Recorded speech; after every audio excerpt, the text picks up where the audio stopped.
آخرکار موسیٰ علیہ السلام کو اللہ کا حکم ہوا کہ راتوں رات تو میرے بندوں کو لے کر نکل جا۔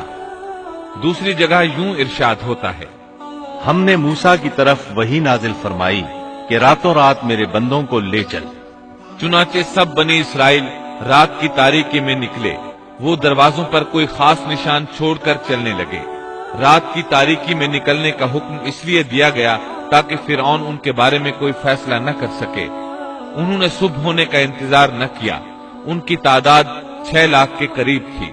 یہ سب لوگ اپنے مال مویشی اور ضروری سامان ساتھ لے کر چلے۔ فلسطین کی طرف 6 لاکھ افراد کی یہ عظیم ہجرت تھی۔ فرعون کو صبح سویرے پتا چلا تو سوچ میں ڈوب گیا کہ اب ہماری خدمت کون کرے گا، ہماری غلامی کون کرے گا۔ اس کی حالت پاگلوں جیسی ہو گئی۔ آخر اس نے بنی اسرائیل کے تعاقب کا حکم دیا۔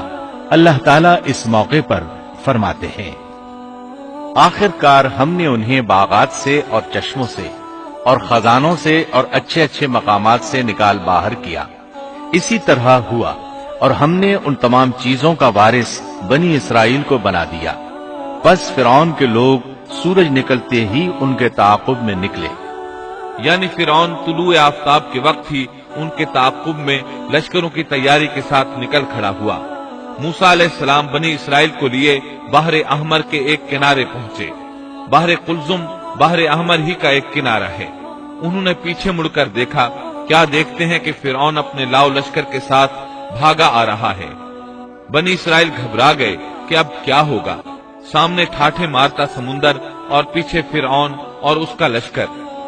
اللہ تعالیٰ اس موقع پر فرماتے ہیں، ہم نے موسیٰ کی طرف وحی بھیجی کہ دریا پر اپنا عصا مارو۔ بس اسی وقت دریا پھٹ گیا اور پانی کا ہر ایک حصہ بڑے پہاڑ کی طرح کھڑا ہو گیا۔ سمندر لاٹھی لگنے سے ایسا پھٹا کہ پانی کے 2 بڑے بڑے پہاڑ بن گئے، یعنی سمندر کے اندر خشک راستے بن گئے اور اطراف میں پانی کے پہاڑ کھڑے ہو گئے۔ اللہ تعالیٰ نے بھی فرما دیا کہ تو راتوں رات میرے بندوں کو لے چل اور ان کے لیے سمندر میں خشک راستہ بنا لے، پھر نہ تجھے کسی کے آ پکڑنے کا خطرہ ہوگا نہ ڈر۔ یہ سب کے سب ان راستوں سے پار چلے گئے۔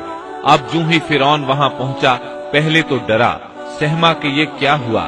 وہ بھی اور اس کے سب ساتھی بھی اس سوچ میں ہیں کہ کیا کریں، خوف زدہ تھے۔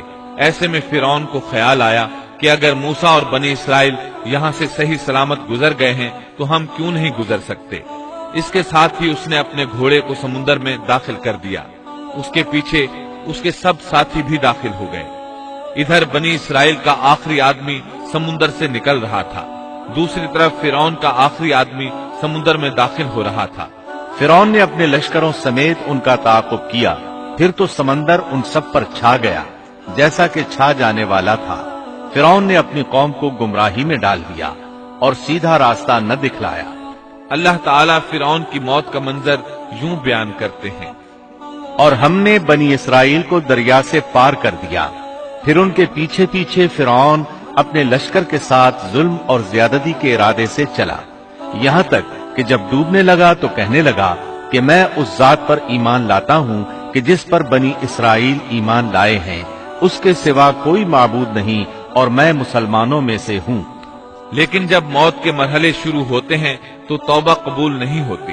اس نے جب یہ کہا کہ میں ایمان لاتا ہوں تو اللہ تعالیٰ نے جواب میں فرمایا، اب ایمان لاتا ہے اور پہلے سرکشی کرتا رہا اور مفسدوں میں داخل رہا، سو آج ہم تیری نعش کو نجات دیں گے تاکہ تو ان لوگوں کے لیے باعث عبرت ہو جو تیرے بعد ہیں، اور حقیقت یہ ہے کہ بہت سے لوگ ہماری نشانیوں سے غافل ہیں۔ مطلب یہ تھا کہ ہم تیرے بدن کو زمانہ گزرنے کے باوجود باقی رکھیں گے تاکہ تو لوگوں کے لیے عبرت کا سبب بنا رہے۔ اللہ تعالیٰ نے اس کے بدن کو باقی رکھا تاکہ لوگ عبرت پکڑتے رہیں اور وہ بعد والوں کے لیے نشانی بنا رہے۔ یہ اللہ تعالیٰ کی طرف سے اعلان ہے، لیکن لوگوں کی اکثریت اللہ تعالیٰ کی آیات سے غافل ہے۔ فرعون کی لاش آج بھی اہرام مصر یعنی مصر کے عجائب گھر میں موجود ہے۔